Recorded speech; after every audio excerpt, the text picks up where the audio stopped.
أعوذ بالله السميع العليم من الشيطان الرجيم. بسم الله الرحمن الرحيم. السلام عليكم ورحمة الله تعالى وبركاته. الحمد لله رب العالمين وبه نستعين، والصلاة والسلام على أشرف الأنبياء والمرسلين وعلى آله وصحبه ومن تبعهم بإحسان إلى يوم الدين. سبحانك لا علم لنا إلا ما علمتنا إنك أنت العليم الحكيم. رب اشرح لي صدري ويسر لي أمري واحلل عقدة من لساني يفقهوا قولي. ربي زدنا علما نافعا وارزقنا فهما صادقا وعملا مقبولا. اللهم يسر ولا تعسر، ربي تمbil khair. Alhamdulillah, summa alhamdulillah, tuan-tuan muslimin yang dirahmati Allah sekalian. Sekali lagi pagi ini kita panjatkan kesyukuran kita pada Allah Subhanahu wa taala atas anugerah yang sangat besar dapat datang ke rumah Allah Subhanahu wa taala di pagi-pagi yang kita kata masih selesa untuk tidur, seronok untuk bermimpi, tapi kita tetap juga diberi kesempatan untuk datang solat subuh berjamaah, dan seketika kita paksa diri kita beriktikaf sambil kita sama-sama berkongsi beberapa perkara berkaitan dengan agama kita. Mudah-mudahan apa yang dikurniakan oleh Allah Subhanahu Wa Taala ini menjadi asbab untuk kita memperolehi rahmat, memperolehi pengampunan, memperolehi anugerah Allah Subhanahu Wa Taala dalam kehidupan kita dunia dan akhirat. Dan kita sentiasalah ingat bahawa rezeki Allah Subhanahu Wa Taala itu datang dalam bentuk yang pelbagai-bagai, bermacam-macam, bervariasi. Ada yang dunia, ada yang akhirat, dan rezeki yang paling besar ialah rezeki bila kita dapat mentaati perintah Allah Subhanahu Wa Taala. Kadang-kadang kita nampak rezeki itu dalam bentuk duit, dalam bentuk material semata-mata. Hari ini dah dapat cabutan bertuah ke, dapat bonus ke, dapat kenaikan, rezeki. Tapi kita jarang berfikir kita berada di rumah Allah ini pun rezeki yang kekal abadi sampailah ke hari akhirat. Ini kita kena sentiasa ingat dan bersyukur pada Allah Subhanahu Wa Taala. Sekali kita dapat solat, maka itu adalah rezeki yang lebih besar daripada dunia dan seisinya. Dapat solat sunat qabliyah subuh tadi pun lebih besar daripada dunia dan seisinya. Ini kita kena sentiasa pahamkan diri kita, sentiasa ingatkan diri kita tentang anugerah Allah Subhanahu Wa Taala ini. Tuan-tuan, pagi ini kita nak kongsi satu lagi kisah daripada Al-Quranul Karim. Dalam Quran ini tuan-tuan, hampir kata setengah ulama kata 3/4 daripada Quran ini mengandungi kisah-kisah. Dalam maknanya 3 suku daripada Quran. Suku cerita suku lagi itu tentang pengajaran. 3/4 daripadanya adalah kisah-kisah. Ada kisah hamba Allah yang soleh daripada kalangan para nabi. Kita cerita para nabi ada dalam Quran. Cerita orang yang alim ada dalam Quran. Ada cerita orang-orang yang durhaka kepada Allah terdapat juga dalam Quran. Daripada cerita Fir'aun, cerita Qarun, cerita Abu Lahab, cerita tentera bergajah, ada dalam Quran. Jadi kedua-dua cerita yang bentuk positif, yang baik, ada cerita yang bentuk amaran pun ada. Sebab itu tuan-tuan, dalam khutbah Jumaat semalam, antara perkara yang ditekankan ialah bagaimana hubungan kita dengan Quran. Kerana Quran ini tuan-tuan, dia boleh beri pertolongan kepada kita di dunia ini sampailah ke hari akhirat. Dalam perjalanan kita menuju Allah SWT di alam barzah, di alam kubur, Quran juga sebagai pelindung kita, sebagai pembela kita. Malah dalam hadis menyebut bahawa Quran itu minta kepada Allah SWT, ya Allah, orang ini semasa hidup di dunia dahulu Dia ambil masa dia untuk baca Quran ini. Malam-malam dia tahan diri dia daripada mengantuk, ambil baca juga walaupun sedikit Al-Quran. Maka masuk ke alam barzah sana, Quran berdoa, ya Allah, aku ni nak jadi pembela dia. Dan Allah Ta'ala sebut, ataupun Nabi SAW sebut, pembelaan daripada Al-Quran ini diterima oleh Allah Subhanahu Wa Ta'ala. Ini pentingnya kita, tuan-tuan, muhasabah semula hubungan kita dengan Quran supaya kita ni berterusan, berada berdampingan dengan Al-Quran. Kerana pertolongan yang paling besar ia datang daripada Al-Quranul Karim itu sendiri kepada kita. Sebab itu juga, tuan-tuan, semalam kan dia kata kita ni duduk masih lagi berhempas pulas tak nak baca Quran, tak nak baca Quran. Lepas tu kalau boleh baca Quran pun malas baca Quran, tengok Quran pun tak mau, apalagi nak mendalami Al-Quran, apalagi untuk menyebarkan Al-Quran, apalagi untuk memahami Al-Quran. Jadi tuan-tuan, mudah-mudahan apabila kita sentiasa menyebut Al-Quran dan sikit lagi masa kita nak masuk ke bulan Ramadan. Bulan Ramadan ni syahrul Ramadan allazi unzila fihi al-Quran. Maknanya Ramadan dengan Quran itu sangat-sangat rapat. Mana di bulan Ramadan orang baca Quran. Orang Quran ini sering kali dikhatamkan di bulan Ramadan. Itu tradisi kita lah. Dan malah, tuan-tuan, kalau kita tengok cerita para ulama dahulu-dahulu, orang dahulu Quran ni ada orang yang sentiasa beri tutup guru, tutup fail mengajar, tetapi tumpu baca Quran. Masa tu semua baca Quran. Imam Syafi'i katanya sampai 60 kali khatam dalam bulan Ramadan. Ada yang khatam berapa kali. Nak suruh kita ni ambil semangat sentiasa baca Quran. Malah kalau tengok cerita-cerita daripada orang yang orang kata ni dekat dengan Allah SWT ni, kadang-kadang ada yang khatam Quran ini dalam satu rakaat solat. Bayangkan kita, tuan-tuan, satu rakaat solat, kita tu kalau nak tarawih cari yang paling ringkas. Dia ni boleh khatam dalam witir, satu rakaat witir boleh khatam Quran. Kita boleh bayangkan kesungguhan mereka. Jadi kita tengoklah, mudah-mudahan diri kita ni menjelang Ramadan ini lebih dekat dengan Al-Quran. Dan salah satu daripada perkara yang menjadi motivasi kepada kita untuk baca Quran ialah kita faham sikit sebanyak apa yang terkandung dalam Al-Quran. Jadi pagi ni, tuan-tuan, kita nak kongsi sedikit daripada apa yang disebut oleh Allah SWT dalam Al-Quran tentang kisah seorang yang soleh ataupun seorang yang baik. Seperti yang saya sebut tadi, ada cerita Qarun, ada cerita Fir'aun, ada cerita Abu Lahab.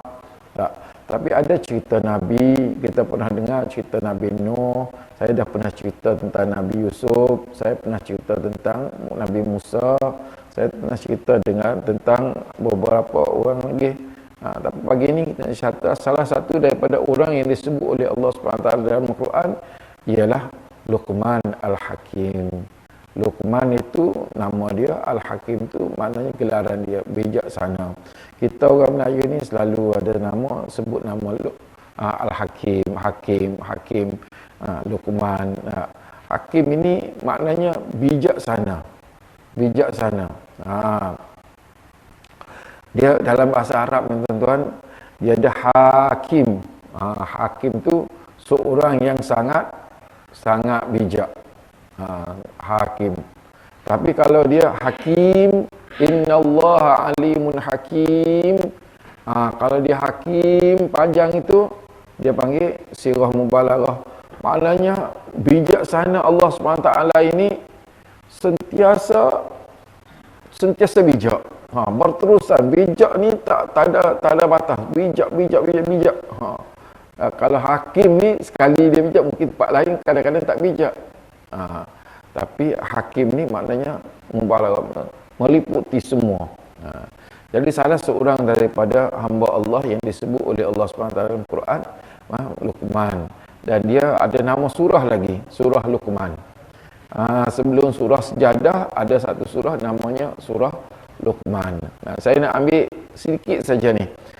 Dalam surah Luqman ni dia bukan banyak, ada 2 line saja, 4 muka surat ceritanya. Tapi nak ambilnya sikit saja. Walaqad atayna Luqman al-hikmata an yashkur lillah wa man yashkur fa innama yashkur li nafsihi wa man kafara fa innallaha ghaniyyun hamid. Perkara pertama sekali Allah sebut, dia kata, nak cerita, dia kata, ada seorang hamba aku, namanya Luqman, aku kurniakan kepada dia hikmah, kebijaksanaan. Hikmah ni di atas pada ilmu. Ada ilmu, ada hikmah. Hikmah ni dia lebih pada, maknanya dia boleh menguasai semua keadaan. Hikmah dikurniakan hikmah. Sebab itulah kita kalau anak-anak belajar tu, Allah maftah alaina hikmataka, ya Allah kurniakanlah, bukalah pada kami hikmah ni. Hikmah wansyur alaina min khazain rahmatika ya arhamar rahim. Maknanya hikmah tu kita nak. Dari Luqmanul Hakim ni dikurniakan hikmah. Dan hikmah ini yang pertama sekali ialah bersyukur kepada Allah Subhanahu wa taala. Ni syukur. Ni syukur ni tanda kita ni hamba Allah, tanda kita ni ada Tuhan. Ni penting syukur ni. Perkara paling asas dalam kehidupan kita ialah bersyukur. Kata setengah ulama, syukur ni tanda tauhid kita, tanda kita ada Tuhan. Bukan kita saja yang syukur. Mana orang terima kasih. Terima kasih, orang yang berterima kasih ni maknanya dia mendapat sesuatu daripada yang lain. Sebab tu tuan-tuan, kalau kita tengok dalam apa nama ni, doa-doa Nabi lah. Asal bangun saja daripada tidur, alhamdulillah, terima kasih ya Allah. Maknanya kita ni kalau Tuhan tak bagi bangun, habislah, kita matilah. Sebab tu tidur-tidur ni mati pada kita. Tapi Allah bagi semula nyawa kita, lalu hidup kita. Alhamdulillah, terima kasih ya Allah. Tanda kita ni sentiasa bergantung kepada Allah. Tapi bagi orang yang tak kenal Tuhan, mana dia nak alhamdulillah ni? Tak ada alhamdulillah. Bagi yang alhamdulillah pun, kalau setakat hafal doa, hafal sajalah. Anak-anak kita yang tadika, mungkin yang tak diajar di tadika dia ataupun di sekolah rendah dia, apa doa bangun tidur, alhamdulillahillazi ahyana. Apa maknanya?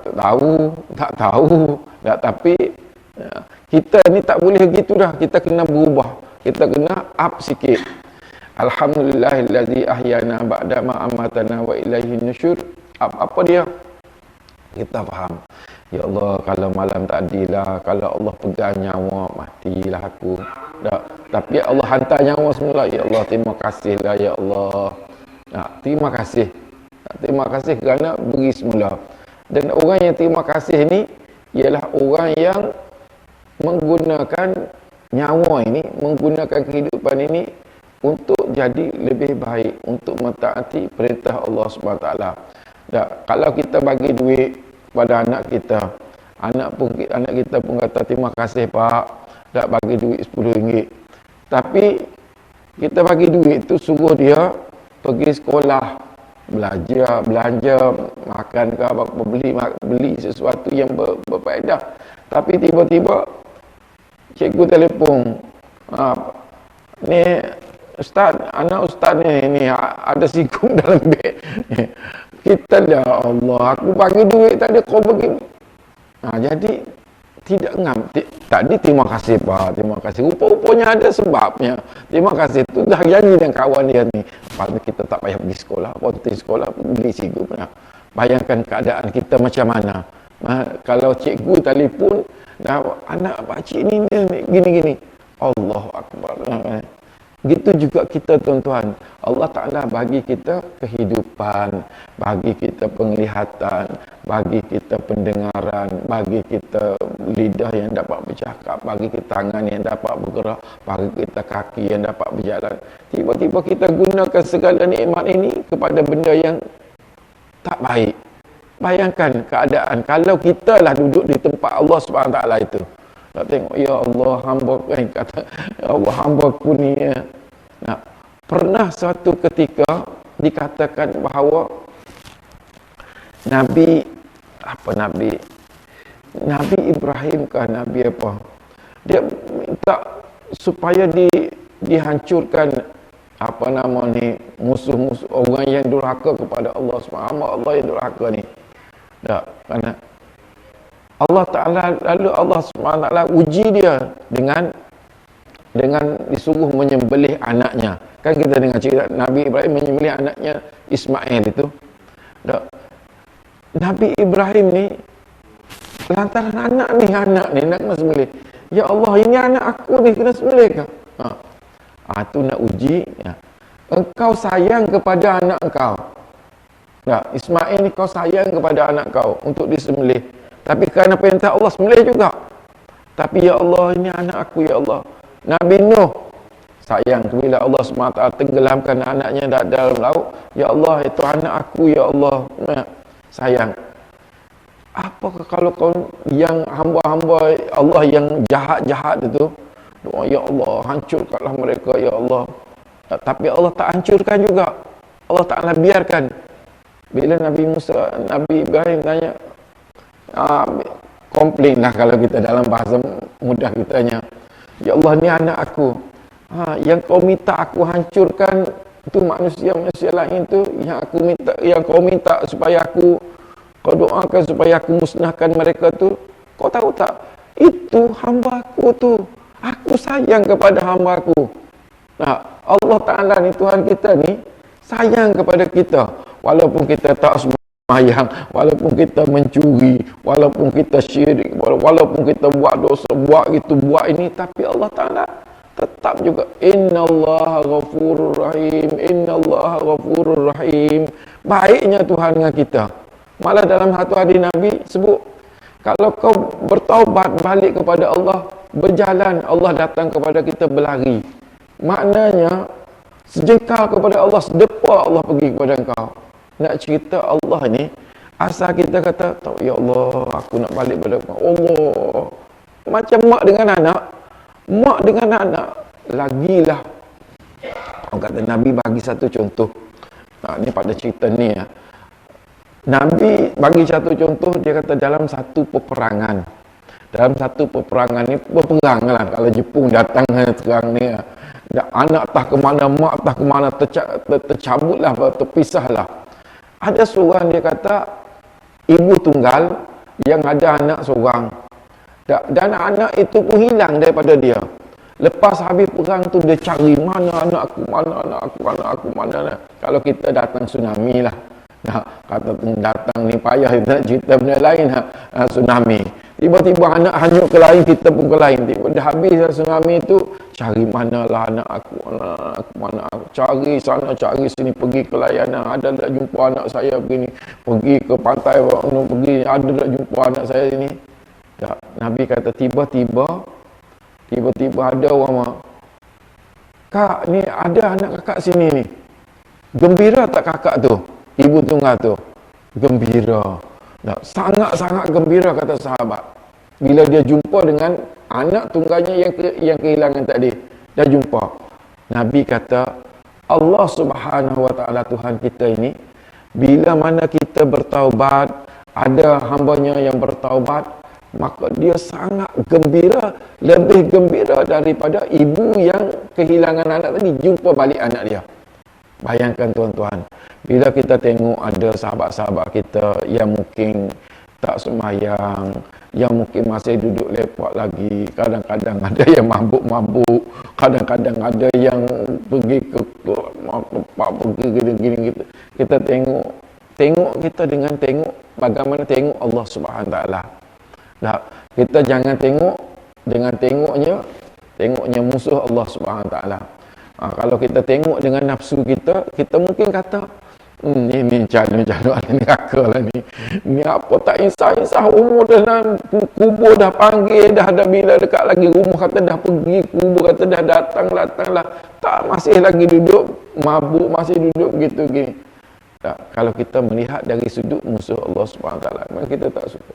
Tetapi kita melihat kepada kasih sayang Allah SWT. Bayangkan kalau seorang yang lari daripada Allah, masih lagi duduk mabuk, masih lagi tak solat, masih lagi duduk begitu, begini. Tiba-tiba kita boleh bawa dia datang ke masjid. Gembira tak? Oh, sangat gembira, ya Allah. Gembiranya Allah SWT bila kita boleh bawa orang ini datang kepada Allah SWT.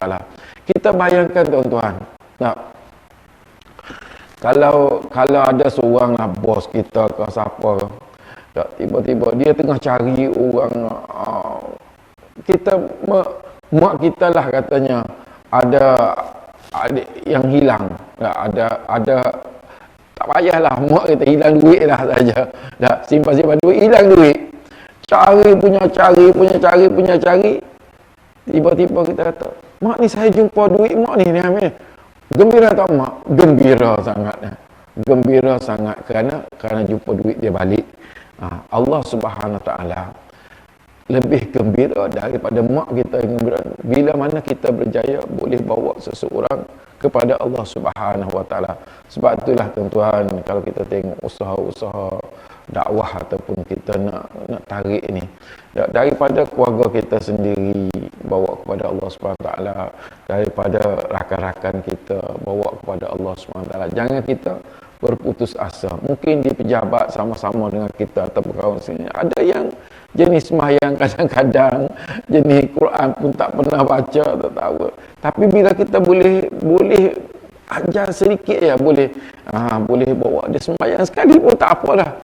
Daripada sikit-sikit, mana kita ada melihat orang lain itu sebagai sumber untuk kita mendapat rahmat Allah Subhanahu Wa Taala.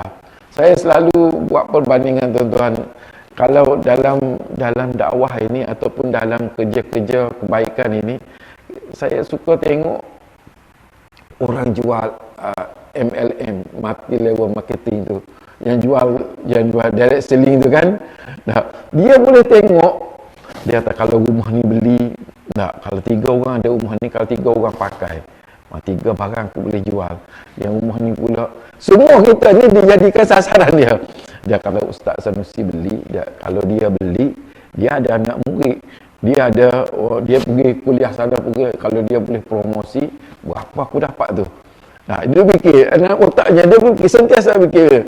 Lepas tu kalau lah orang ni beli, kalau boleh labuan ni, kalau pakai satu minyak angin satu, dia jual minyak angin. Kalau seorang pakai, rumah tu pakai, rumah ni pakai, berapa ni boleh jual. Dia sentiasa positif. Asal jual saja, Ustaz, ni ada barang baru, bagus Ustaz ni, bagus. Tak berputus asa. Orang beli tak beli tak apa. 10 kali saya cakap, seorang beli tak apa, alhamdulillah, boleh dah. Itu pengiklan tuan-tuan. Dia bajet dia. Sebab tu kalau kita tengok dalam YouTube tu, sikit je iklannya, tak apa. Asal 1000 orang tengok, kalau 10%, 100 orang beli. Cukup, tak apa dah. Kita tak pernah terfikir, kalau kita bercakap dan tak apalah dia tak, hari ni kita bercakap hal agama, kita solat, hal Quran, hal puasa, hal begini. Malah saya tak dengar apa-apa pun. Tak apa. Tak apa, kerana yang mendengarkannya adalah Allah Subhanahu Wa Taala. Yang menentukan, bukan saya ni pandai ceramah, tuan-tuan boleh jadi berubah jadi baik. Tidak. Bukan tuan-tuan berubah jadi baik tu kerana ceramah saya, tidak, tetapi kerana Allah Subhanahu Wa Taala yang mengubah segala-galanya. Sebab itulah alhamdulillah ini sentiasa kita kena ada syukur pada Allah. Lepas tu tuan-tuan, kita pun mungkin masuk ke tandas, kita mungkin kecing, mungkin kita berak, keluar daripada tandas, sekali lagi kita sebut alhamdulillahillazi azhaba anni al-azab. Ya Allah, terima kasih ya Allah, aku boleh keluarkan apa yang tersekat dalam perut aku ini, sama ada air kencing ke, berak ke. Tak, apabila kita sebut terima kasih ya Allah, aku boleh masuk tanah, boleh kencing. Bayangkan masuk tanah nak kencing tak keluar. Sudah nak kena batu karang. Oh, kata sakit. Oh, cucuknya masuk lubang ni. Dia kata, saya pun tak boleh bayangkan. Orang semelik pun dah, ya Allah, ya Tuhan aku, dah masuk nak berak tak boleh. Semelik macam mana tu? Berpeluh dalam tandas tu.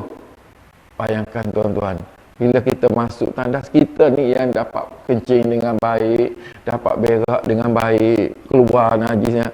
Alhamdulillah, ya Allah, terima kasih. Kita boleh bayangkan. Maknanya rasa terima kasih kita kepada Allah tu sentiasa ada. Jadi tuan-tuan, ini ajaran agama kita. Sebab itulah syarat pertama yang Luqmanul Hakim sebut, yang apa nama ni Allah Ta'ala sebut tentang Luqman, anishkur lillah. Sentiasalah bersyukur kepada Allah Subhanahu Wa Ta'ala dalam kehidupan kita. Malah dalam sebab-sebab yang lain, dari segi psikologi sekalipun, dari segi apa sudut mana sekalipun, orang yang berterima kasih ni orang yang sentiasa cool, relax. Tapi orang yang tak terima kasih, mulutnya tak pernah komplain, semua tak kena buat SOP, dia tak buat SOP, tak kena orang gitu, tak kena ini, tak kena. Lepas tu kena suruh aku buat apa sebenarnya? Itu semua tak kena. Ini syukur tuan-tuan, syukur. Jadi syukur itu menjadi asas dalam kehidupan kita. Selanjutnya Luqmanul Hakim, sikit lagi tuan-tuan. Selanjutnya Luqmanul Hakim menyebut, wa iz qala Luqmanul libnihi wa huwa ya'zu ya bunna la tusyrik billah. Dalam nasihat Luqmanul Hakim, sepanjang-panjang yang disebut dalam Quran, satu muka surah ini, yang pertama sekali ialah jaga hubungan kamu dengan Allah Subhanahu Wa Ta'ala. Jangan sekali-kali mensyirikkan Allah Subhanahu Wa Ta'ala. Pada minggu lepas yang dalam kuliah berkaitan dengan Sya'ban, nisfu Sya'ban itu saya sebut bagaimana Allah Subhanahu Wa Ta'ala mengampuni dosa hamba-hambanya di malam nisfu Sya'ban itu, kecuali dua orang, iaitu salah satu daripadanya orang yang musyrik, orang yang mensyirikkan Allah Subhanahu Wa Ta'ala. Jadi bila Allah Subhanahu Wa Ta'ala sebut hubungan dengan, jangan sekali-kali mensyirikkan Allah Subhanahu Wa Ta'ala. Maknanya kadang-kadang ada hamba Allah ini syukur kepada Allah, ada Allah, tetapi satu daripada perkara syirik kepada Allah. Tak syukur, dia sayang, ada anak ni dia sayang kepada bapa dia, dia rasa berterima kasih kepada bapaknya, tapi kepada girlfriend dia juga sayang. Tak, bapa kata jangan kau pergi bersikup, jangan kau berpoting sekolah, tapi girlfriend kata hari ni tak payah pergi sekolah lah, kita pergi ke tempat lain. Ikut juga.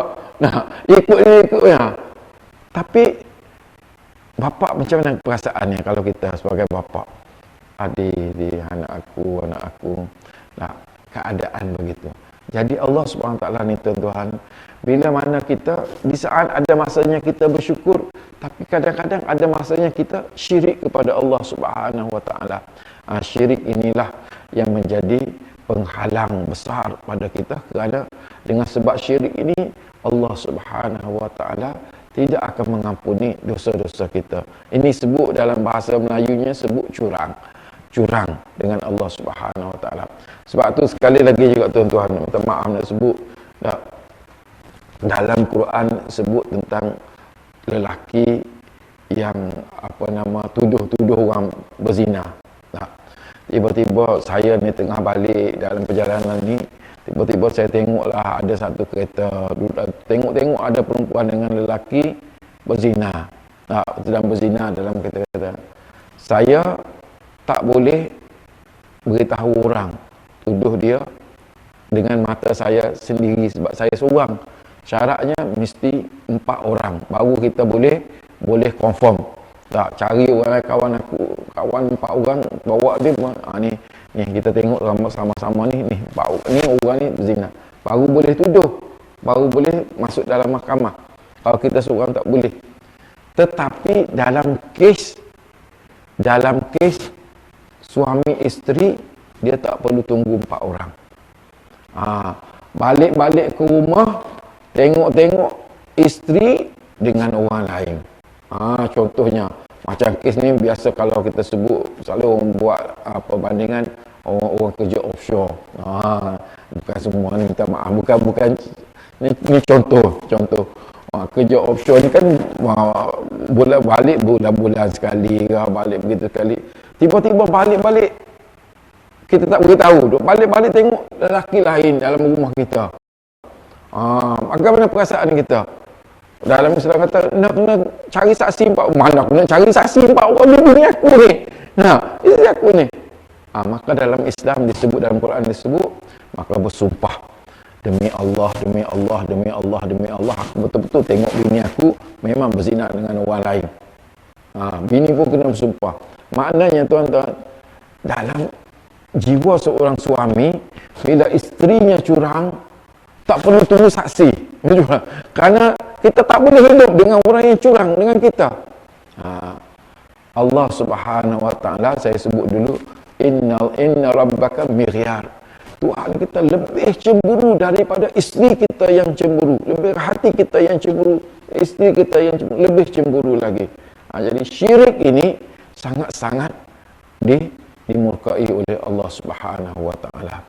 Sebab tu kita kena sentiasa berhati-hati. Ada tak benda syirik yang aku buat dalam kehidupan aku ini, yang aku yakin selain daripada Allah Subhanahu wa taala.